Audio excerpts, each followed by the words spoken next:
नमस्कार, मैं श्रीधर राठी आज आप सबके समक्ष अपना अनुभव जो है वो बताना चाहता हूँ, जो मैंने आज महसूस किया जब मैं अपनी ज़िंदगी में पहली बार बीके शिवानी जी से मिला। और इसकी सबसे पहले अगर हम शुरुआत करें तो ये कुछ 5-6 दिन पहले होती है, जब मेरी कॉलोनी के अंदर ही ब्रह्म कुमारी आई थी। जो उनके सेंटर से लोग हैं वो आए थे ये प्रचार करने की बीके शिवानी जी आ रहे हैं आशा जी के साथ गुड़गांव में ब्लिस प्रीमियर नाम की जगह पर अपना एक व्याख्यान करने। और ये जब मैंने बात सुनी तभी मैं बहुत ज़्यादा उत्सुक हो गया था, और इसमें भी मेरे को सबसे ज़्यादा अच्छी बात ये लगी कि सामने से किसी का न्योता आया। ऐसा कह सकते हैं कि अगर बहुत दुनिया में बहुत चीज़ें हो रही है हमें नहीं पता चलता, बट अगर सामने से आपके घर तक कोई पैम्पलेट आ रहा है, कोई ब्रोशर आ रहा है, तो वो कितना ज़्यादा और अच्छा लगता है आपको। मतलब वो ऐसा लगता है कि सीधा भगवान ने उन्हें भेजा है और भगवान ने ही आपको बुलाया है। तो वो वाला अनुभव था। मैंने जब ये खबर सुनी तभी मैं बहुत ज़्यादा खुश हो गया था, और एक सिंपल सा रजिस्ट्रेशन करना था और आप एनरोल हो गए थे।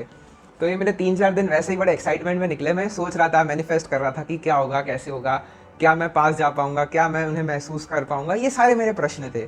और आज जब मतलब हमारी शुरुआत हुई दिन की, तो मैं गया उधर, मैं ऑन टाइम पहुंच गया। मेरे को बिल्कुल लेट नहीं होना था, और भगवान की दया भी ऐसी थी कि मैं पहुंच पाया ऑन टाइम।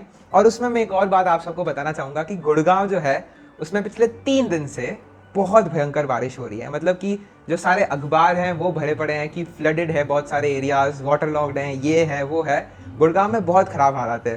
3 दिन से लगातार बारिश, पर आज संडे को बारिश नहीं होती। संडे को माहौल पूरा शांत रहता है, बल्कि इसके पिछले दिन ही अगर हम देखें पूरे दिन बारिश हुई है। ऐसा एक पॉइंट नहीं रहा जब बारिश ना हुआ हो। तो मतलब इतना अनसर्टेन जो माहौल था, उसमें भी आज के दिन एकदम शांत, एकदम अच्छा वातावरण जिसे कहते हैं वो था।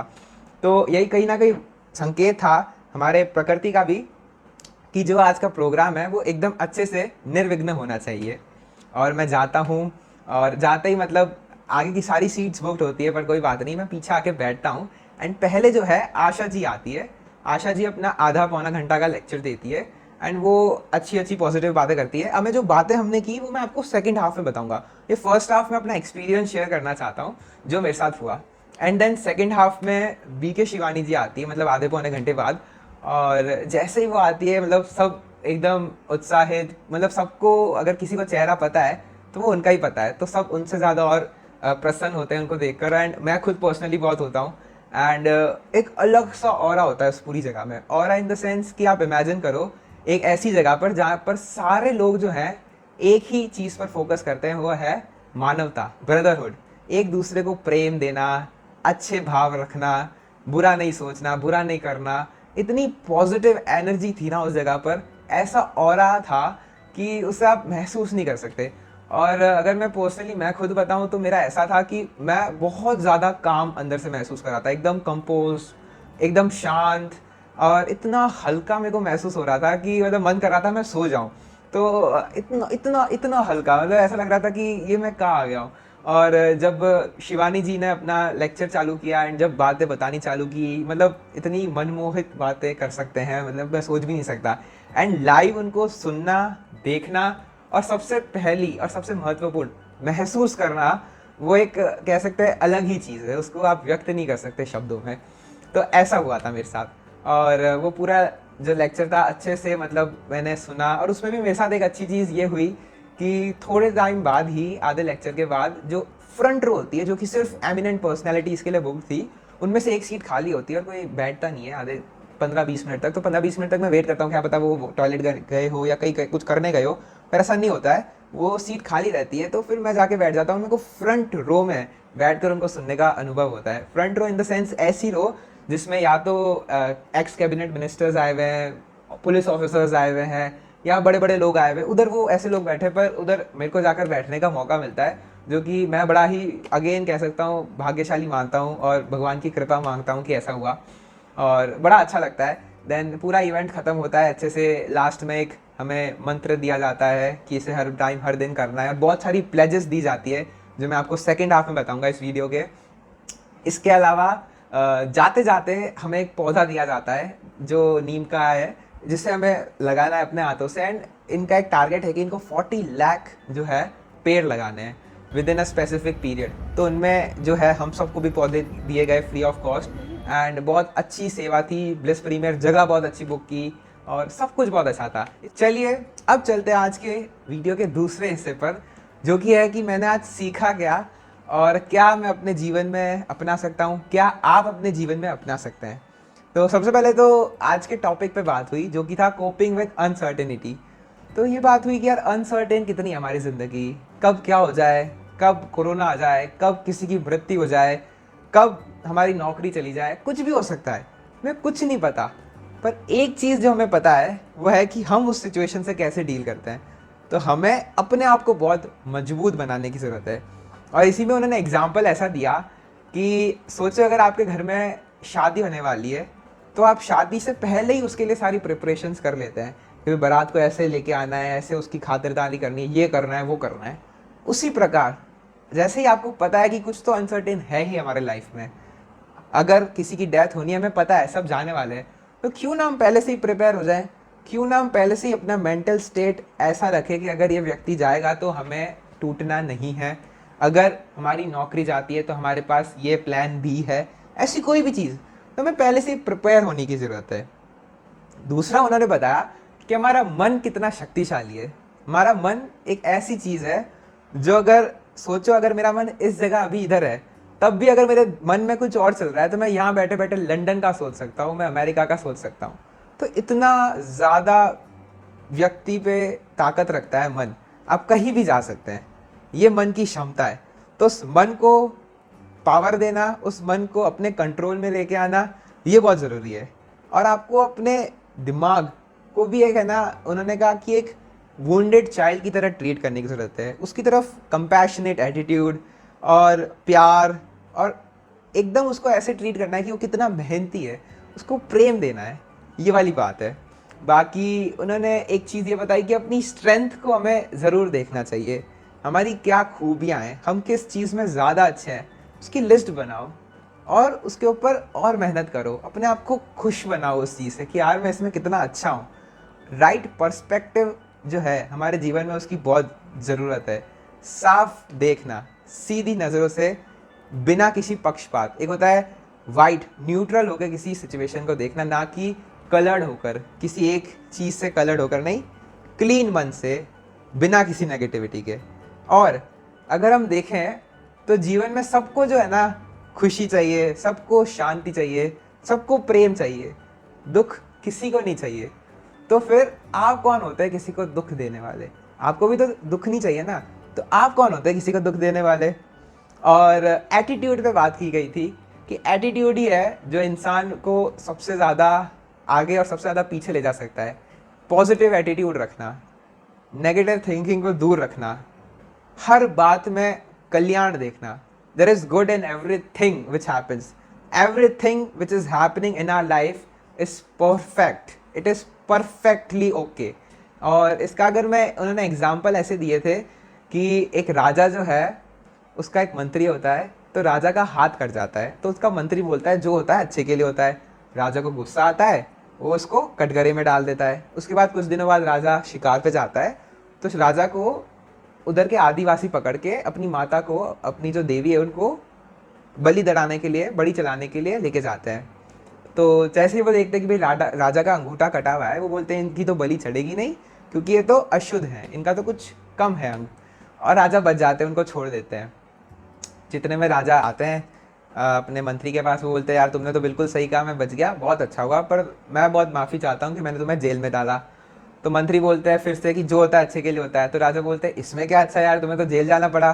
बोलते हैं कि अगर मैं आपके साथ होता तो मेरे को वो पकड़ के मेरी बलि चढ़ाते, कारण क्योंकि मेरा तो कोई अंग अधूरा नहीं है, मैं तो पूर्ण हूँ, मेरी अच्छे से बलि चढ़ती, तो इसलिए आपने मुझे कटघरे में रखा, इसलिए मैं बच गया। तो ऐसा पर्सपेक्टिव रखो और हर चीज़ को है ना सोचो, समझो और फिर जो है रिस्पॉन्ड करो, रिएक्ट मत करो। इंग्लिश में बताऊँ तो pause, think and then act. ये चीज़ है। जिस तरह हम बिजली बचाते हैं, हम तेल बचाते हैं, हम पानी बचाते हैं, उसी तरह हमें हमारी एनर्जी भी बचाने की बहुत आवश्यकता है। हमारी बोलने की शक्ति, हमारी देखने की, सुनने की, इन सब की शक्ति, हमारे सोचने की शक्ति, हम इतना बेफालतू का सोचते हैं जिसकी कोई आवश्यकता नहीं। तो इन सब चीज़ों को हमें रोक लगाने की बहुत आवश्यकता है। बाकी ट्रिपल ए सिंड्रोम पे बात हुई गई, जो थी ट्रिपल ए में आता है अवॉइड, ऑल्टर, एक्सेप्ट। अगर कोई भी सिचुएशन है आपकी लाइफ में जो कि आपके हित में नहीं है, तो आपके पास 3 ऑप्शन है। या तो उसको अवॉइड कर दो, जो कि बेस्ट है। अवॉइड नहीं कर सकते तो उसको ऑल्टर कर लो, थोड़ा बदल दो, अपने हिसाब से कर लो। और अगर वो भी नहीं कर सकते तो लास्ट ऑप्शन है कि उसको एक्सेप्ट कर लो। जैसा है, आपके हित में है या नहीं है, उसको आप छोड़ दो। भाई जैसा है मैं एक्सेप्ट करता हूँ, मेरे पास कोई समाधान नहीं है। और सबसे बढ़िया चीज़ जो हमारी ज़िंदगी में है वो है साइलेंस। जितना आप शांत रहते हैं, जितना आप कम बोलते हैं, उतना ज़्यादा अच्छा है आपके लिए। साइलेंस में आपकी इंट्यूशन जो पावर है ना, इंट्यूटिव पावर, वो भी बढ़ती है। आगे सोचने की क्षमता। आप शांति में वो चीज़ें सोच सकते हैं जो आपने इतने शोर में नहीं सोचोगे। आप एक बार शांत होकर सोचो, किसी प्रॉब्लम का हल आपको मिल सकता है, और ऐसा पॉइंट मिल सकता है जो आपने सोचा ना हो। तो ये क्यों पॉसिबल है? क्योंकि शांति के अंदर वो ताकत है जो और किसी चीज़ में नहीं। बाकी एक SOS, ये भी एक तरीका बताया। SOS है stand back, observe and steer. तो ये चीज़ है, अगर भाई आपकी सिचुएशन में, अगर आपकी लाइफ में कोई भी ऐसी सिचुएशन आए जो कि वापस से हित में नहीं है, तो पीछे आओ, देखो और फिर उसके ऊपर काम करो। ठीक है? हमेशा अच्छे मूड में रहना चाहिए, हमें हमेशा दूसरों के लिए अच्छा सोचना चाहिए। और हमने हमेशा देखा होगा कि ट्रक के पीछे लिखा हुआ होता है बुरी नज़र वाले तेरा मुंह काला। पर हमें हमेशा ऐसा सोचना चाहिए, बुरी नज़र वाले तेरा भी हो भला। तो ये पर्सपेक्टिव होना चाहिए। बाकी दुआ पे बात की गई कि जहाँ पर दवा काम नहीं करती वहाँ दुआ काम करती है। और जिस प्रकार हम ये काउंट करते हैं कि यार आज के दिन मैंने 500 रुपये कमाए, आज के दिन मैंने 1000 रुपये की लॉटरी जीती, हम ये ज़रूर काउंट करते हैं। पर हम ये काउंट नहीं करते कि आज के दिन मैंने दुआ कितनी कमाई, आज के दिन मैंने ये कार्य कितना अच्छा किया, आज किसको मैंने मदद की, ये हम कभी नहीं देखते। तो इसको ज़रूर देखने की ज़रूरत है। बाकी how you respond to situations, उस पर देखने की ज़रूरत है। और ये सब कुछ चंद बातें हैं जिस पे हमें बहुत ध्यान देना चाहिए। हमें किसी को दुख नहीं पहुंचाना चाहिए। और ये सब तो थी बातें जो आशा जी ने हमें की। अब हम चलते हैं वो बातें जो हमें शिवानी जी ने करी है। Let's go ahead. जब शिवानी जी आई तो उन्होंने सबसे पहले बात की स्माइल पर, कि आजकल लोग बहुत ही फेक स्माइल बनाते हैं। फेक कह लो, या फिर आजकल उनके प्रोफेशन में अगर हम सर्विस सेक्टर में जाए तो उन्हें हर समय हंसते रहना है। तो दुनिया बड़ी दिखावटी हो गई है, पर असलियत में जितना लोग हंस रहे हैं, दिखा रहे हैं, उतना कोई खुश नहीं है। उसका बिल्कुल ऑपोजिट है। तो हमें खुश रहने की बहुत आवश्यकता है। हमें अंदर से जो कंटेंटमेंट होता है उसकी बहुत आवश्यकता है। बाकी सीधा अगर मुद्दे पे आए तो जो आज का टॉपिक था कोपिंग विद अनसर्टिनिटी, तो उस पर बात हुई कि जो अनसर्टिनिटी है वो तो हमें पता है कि भाई कुछ गलत हो सकता है, कुछ भी कभी भी गलत हो सकता है। पर उस सिचुएशन में हमारे पास 2 ऑप्शन है। या तो हम सिचुएशन को अपने ऊपर हावी होने दें, या फिर हम सिचुएशन पे हावी हो जाए। लेफ्ट हैंड वो सिचुएशन है और राइट हैंड हम है। अब वो ख़राब सिचुएशन है इसलिए हमारा मूड ख़राब हो गया, या हमारा मूड ख़राब था इसलिए वो सिचुएशन और ख़राब हो गई, ये अभी हमें पता नहीं है। तो उसको जानने की ज़रूरत है। और इनसिक्योरिटी पे अगर बात की जाए तो इनसिक्योरिटी क्या होती है? वो होती है इनकेपेबिलिटी टू फेस टुमारो। हम सबको पता है कि हम सब की मृत्यु होने वाली है, पर हम सब अभी तैयार नहीं है कि जब मृत्यु होगी तो हम उसे फेस कैसे करेंगे, हम उसका सामना कैसे करेंगे।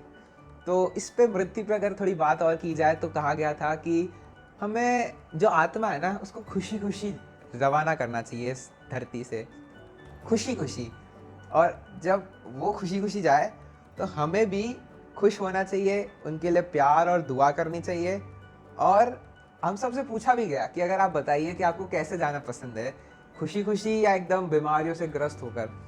तो सबने कहा कि हाँ भाई, अगर हमें मृत्यु चाहिए तो खुशी खुशी चाहिए। तो अगर आपको खुशी खुशी मृत्यु चाहिए तो आप क्यों चाहते हैं कि आप दूसरे की मृत्यु पर दुख करें? तब भी तो आपको खुश होना चाहिए ना। अगर आपकी मृत्यु हो रही है और आप खुश हैं, तो आप ये कैसे सोच सकते हैं कि दूसरे लोग उदास हो? ऐसा तो नहीं होना चाहिए ना। तो हमें उनकी भी मृत्यु में खुश रहना चाहिए, संतुष्ट रहना चाहिए, उन्हें अच्छे से अलविदा करना चाहिए। दो, अगर मैं थोड़ा प्रैक्टिकल लाइफ में आऊँ तो रोना चलता है, इमोशंस हैं, हम ह्यूमंस, हम इंसान इसीलिए है क्योंकि हमें इमोशंस हैं। तो इट्स राइट कि अगर हम थोड़ा रो भी लें, बट जितना कोशिश हो सके उस सिचुएशन को आप सहन कीजिए और अच्छे से अलविदा कीजिए सामने वाले व्यक्ति को। और आर्ट ऑफ डाइंग, इसी पे बात हुई थी कि हम आर्ट ऑफ डाइंग को पहले सीखना पड़ेगा आर्ट ऑफ लिविंग से पहले, ठीक है ना। और सेवा, सेवा पे अगर बात की जाए तो हमारा जीवन जो है वो ही एक सेवा है। हमें अपना जीवन एक सेवा की तरह जीना चाहिए। और सेवा क्या होती है? कोई ऐसा काम जिसके बदले हम कुछ नहीं चाहते। अगर कोई राह चलता व्यक्ति है जो बोलते हैं आपको कि ये डायरेक्शन का है, तो आप उसके बिना कोई रिटर्न के आप बताते हैं। कोई आपसे मदद मांगे कि मेरे को ये रोड पार करा दो, अब बिना किसी रिटर्न के आप वो रोड पार कराएंगे। यही तो है सेवा, और यही हमारे लाइफ में करना चाहिए। हमेशा सेवा भाव होना चाहिए। चाहे बिजनेस कर रहे हो या कुछ भी कर रहे हो, आप समाज के लिए सेवा कर रहे हो, ठीक है ना। स्वार्थ जो है, स्वार्थ उसको ख़त्म कर दो, दूसरों के लिए जियो। कंटेंटमेंट मिलेगा, उससे सेटिस्फैक्शन मिलेगा, आत्मा को शांति मिलेगी, खुशी मिलेगी। जब कोई इच्छाएं नहीं होगी ना, कोई डिज़ायर नहीं होंगे ना, तो उस जीवन का एक अलग ही इम्पोर्टेंस होता है, अलग ही शांति होती है। और हमें एज अ पर्सन, हमारे जो फैमिली है उसका दिया बनना चाहिए। दिया कौन होता है? वो दिया होता है जो दूसरों को प्रकाशित करे, जो अंधेरे में रोशनी लेके आए, जो दूसरों को राह दिखाए, वो दिया होता है। जो दूसरों की मदद करे, वो दिया होता है। तो हमें हमारे जीवन का सोल उद्देश्य ये बनाना चाहिए कि हम सेवा कर रहे हैं और एक ऐसा दिया बने जो सबकी मदद करे और कोई एक्सपेक्टेशंस ना रखें। लोग आजकल ऐसे हो जाते हैं कि अगर आप मुझसे प्रेम करते हैं, अगर आप मुझसे प्यार करते हैं तो मेरी इज्जत कीजिए, अगर आप मुझसे प्यार करते हैं तो ये मेरे को बदले में दीजिए, ये करिए, वो करिए। हमें कुछ ना कुछ बदले में चाहिए होता है। हमसे दिन में 10 घंटे बात कीजिए, कुछ भी रिलेशनशिप्स में यही होता है कि भाई इतना तो करना ही है बात। ये सब क्या है? बदले में आप कुछ रखते हैं। ये प्रेम नहीं है, ये ईर्ष्या हो जाती है। ये ईर्ष्या से ज़्यादा मोह होता है, ठीक है ना। ईर्ष्या नहीं, मोह होता है। ये मोह, मोह नहीं, हमें प्रेम रखना है। बाकी क्राइसिस, अनसर्टेनिटी, ये क्या है? ये हमारे जीवन के एग्ज़ाम है। कोरोना आ गया, ये एक एग्ज़ाम था और एग्ज़ाम को हमें पास करना था, पर हम बहुत लोग नहीं कर पाए। कारण क्योंकि हमने कोरोना को ऐसे देख लिया कि भाई चारों तरफ बहुत ही खतरनाक हालात है, हमें भी पैनिक में आना चाहिए, हमें भी मतलब दिन में 10 बार हाथ मुंह धोने चाहिए, ये करना चाहिए, वो करना चाहिए, लोगों को फ़ोन कर करके सावधान करना चाहिए कि भाई घर से ना निकलो, ये ना करो। पर असलियत में हमें क्या करना चाहिए था? ये पैनिक सिचुएशन क्रिएट ना करके शांति से घर में बैठना था और अच्छे से दिमाग से स्टेबल होकर उस एग्ज़ाम को देना था। जिस तरह एग्ज़ाम में अगर हम हड़बड़ी कर लें, हम टेंशन में आ जाएं, हम हार मार ऊपर नीचे करने लग जाए तो कितना गलत हो जाएगा स्कूल के एग्ज़ाम में। वैसे ही कोरोना भी एक एग्ज़ाम था जिसमें बहुत लोगों ने बहुत ऊपर नीचे चीज़ें की, गलत गलत मैसेजेस, नेगेटिव कि भाई आज 1000 कोविड के केस, आज 10,000, ऐसी चीज़ें फॉरवर्ड की और वातावरण को जो है वो थोड़ा टेंस बनाया। जो ये काम है वो नहीं करना चाहिए था। और बात की गई कि फ़्लाइट अगर हम देखें तो फ़्लाइट में अगर किसी ने सुना होगा, कोई ट्रैवल कर रखा है फ़्लाइट में, तो उसमें वार्निंग दी जाती है, उसमें चेतावनी दी जाती है कि अगर कोई भी सिचुएशन हो जो कि आउट ऑफ कंट्रोल हो, कोई भी गलत सिचुएशन हो जाए पैदा, तो उसमें सबसे पहले खुद को बचाना है। सबसे पहले जो ऑक्सीजन मास्क आए वो खुद पे लगाना है। तो यही बात है कि जीवन में भी अगर कुछ गलत हो रहा है, कुछ भी अगर सिचुएशन है जो आपके हित में नहीं है, पहले खुद को देखो और खुद को संभालो। चाहे आपके दोनों तरफ आपके दोनों बच्चे हैं फ्लाइट में, पर अगर आप खुद को नहीं सेव कर पाओगे तो फिर अपने बच्चों को कैसे बचाओगे? सही बात है। तो अगर खुद का मेंटल स्टेट अगर पीसफुल नहीं है तो फिर आप किसी दूसरे को कैसे शांति दे पाओगे? किसी दूसरे की दिक्कत को कैसे सॉल्व कर पाओगे? ये बात थी। बाकी आत्मनिर्भर बनने की ज़रूरत है। आत्मनिर्भर क्या होता है? कि खुद की आत्मा पर आपका खुद का कंट्रोल है। आपकी आत्मा किसी और पे ब्लेम नहीं डालती है कि भाई उसकी वजह से मुझे गुस्सा आया, इसकी वजह से मैं आज नाराज़ हूँ, इसने मुझे प्यार दिया। नहीं यार, जो भी है सब मेरी वजह से है। मैं खुश हूँ क्योंकि मैं चाहता हूँ, मैं गुस्सा हूँ क्योंकि मैं चाहता हूँ, और हमें गुस्सा होने का कोई हक़ भी नहीं है। हम क्यों गुस्सा हैं? हमारा जीवन हमें खुशी खुशी निकालना है। तो वही बात आ जाती है कि अगर सब कुछ आपके हाथ में ले लो आप, तो फिर क्या आप बोलेंगे कि मैं खुद की वजह से गुस्सा हो गया? नहीं ना, ये बात है।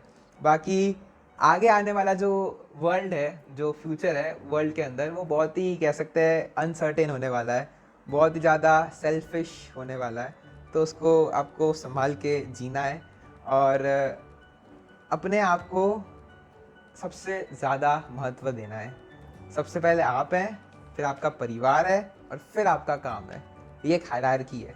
इसके अलावा जो मास्टरी है वो हमें करनी है 3 चीज़ों पर। वो 3 चीज़ें क्या है कि आप क्या देखते हैं, क्या सुनते हैं और क्या बोलते हैं।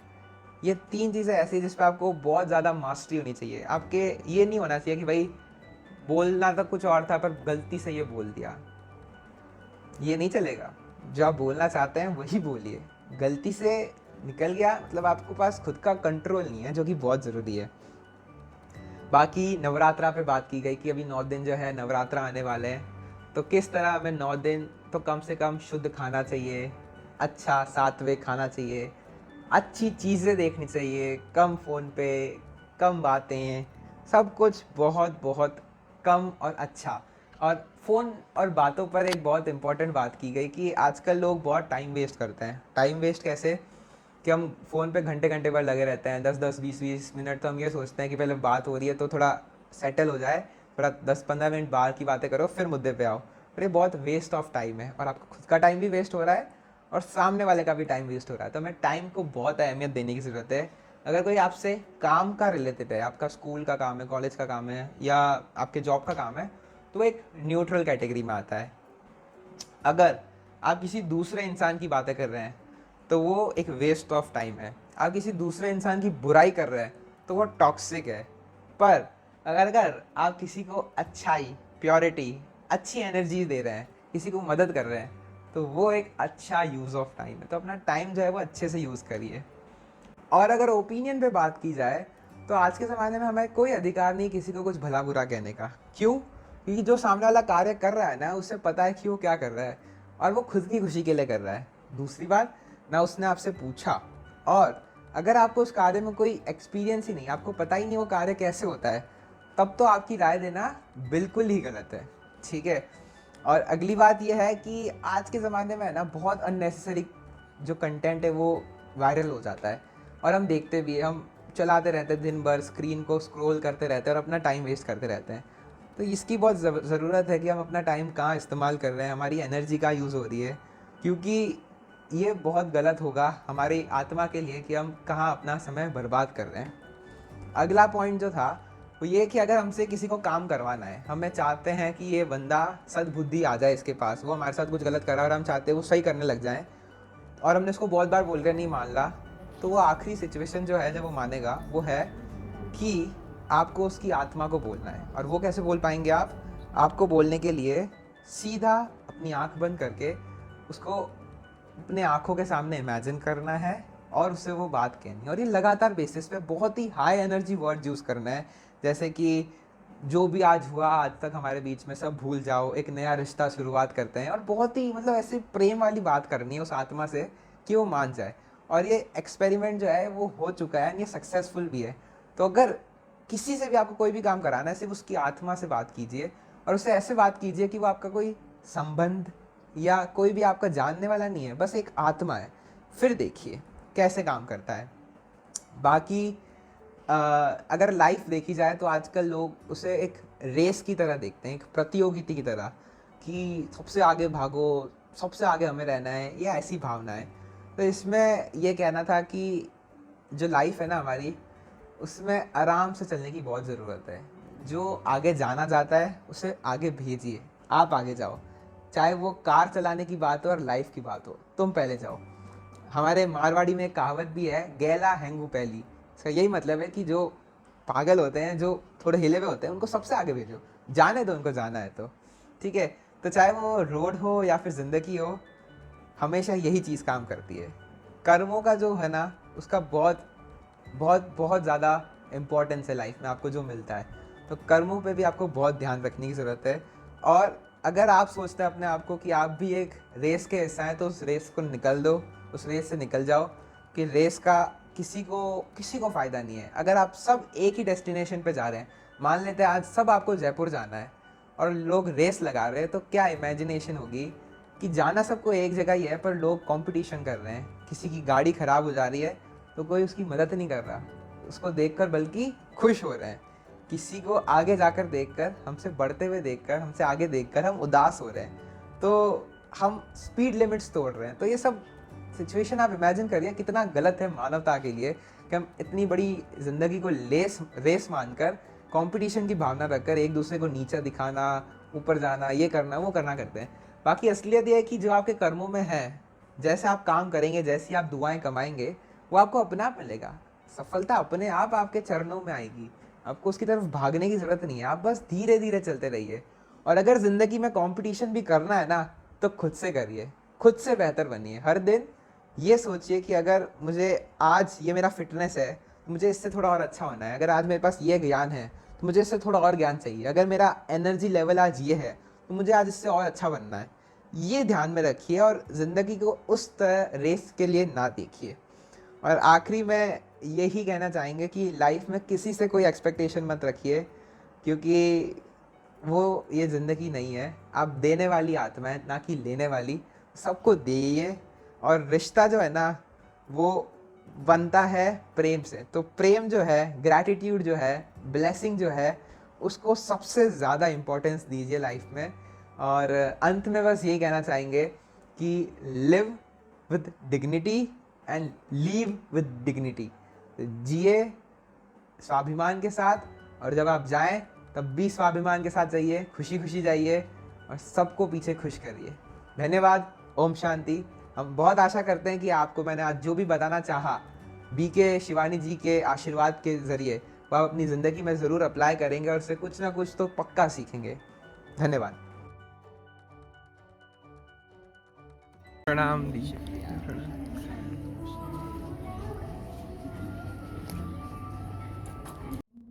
Visualize करें कि चमकता हुआ सितारा अमृत है।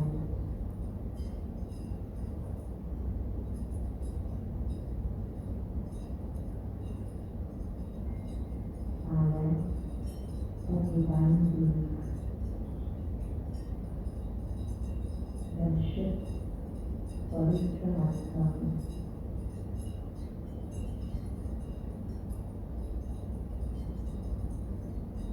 मेरी हर सोच दुआ है।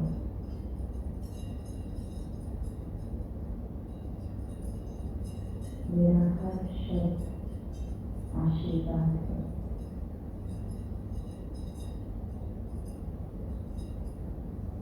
मैं सबको देने वाली, मैं दिया हूँ। मैं दिया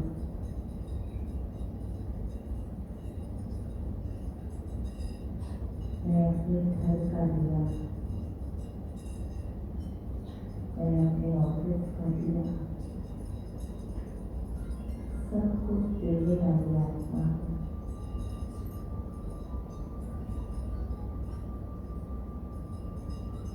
उनका व्यवहार, उनका कर्म वो उनका है। मेरी तरफ से दुआएं और खुदा।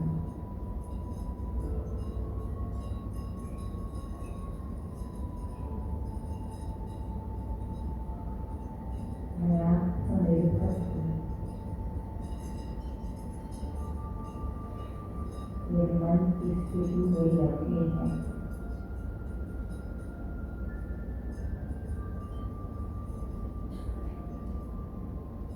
स्वराज्य मैं मन की मालिक, कर्मेंद्रियों की मालिक।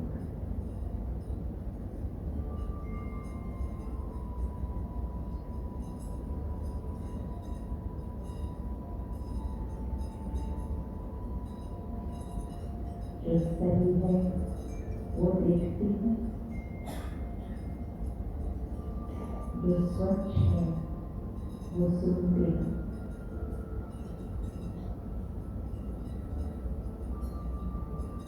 जो बुरा है वही बोलती हूँ।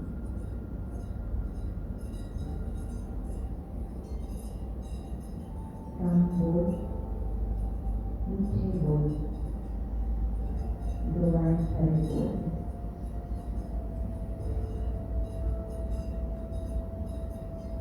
मैं सबको तेरी वाली शक्ति,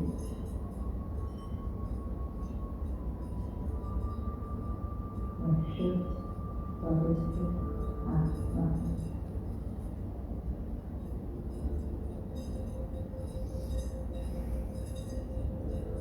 मैं परमात्मा का फरिश्ता हूँ।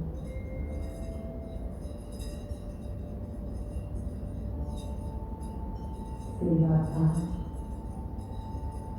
मेरा व्यक्तित्व है, फाउंडेशन।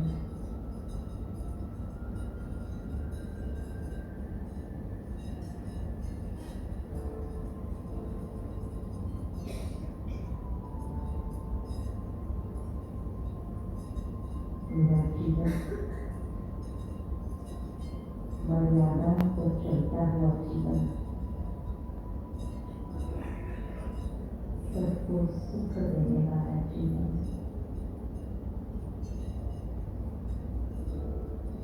सफलता मेरे लिए निश्चित है।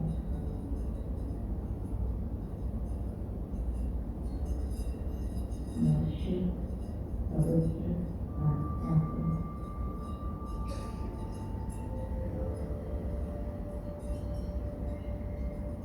आज से 9 दिन व्रत के लिए, प्रतिज्ञा के लिए, परिवर्तन के लिए, प्राप्तियों के लिए,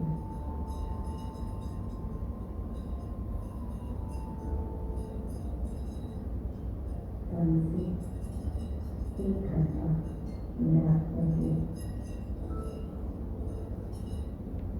खुद को एनर्जाइज करने के लिए, परमात्मा से कनेक्शन को, अपनी शक्तियों को संपन्न करने के लिए मेडिटेशन।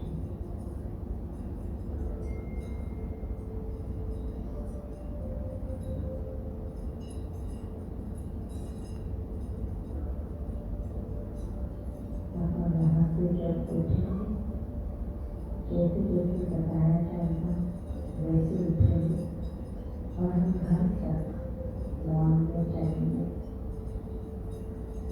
मौन घर पहुँचेगा, 15-20 मिनट में हम घर पहुँच जाएंगे। लेकिन मौन से चलने से जो कुछ हमने अभी अपने अंदर भरा है वो भी हमारी पर्सनालिटी का हिस्सा बन जाएगा। तो हम साइलेंस में उठेंगे, जैसे फरिश्ते उठते हैं। बाहर जाते हुए हम प्रसाद देंगे और साथ में जो हमें पौधा मिलेगा उस पौधे को लगाते हुए ये याद रखना कि जीवन भी ऐसा ही है, जो कर्म हम करते हैं वो भी फल मिलता है।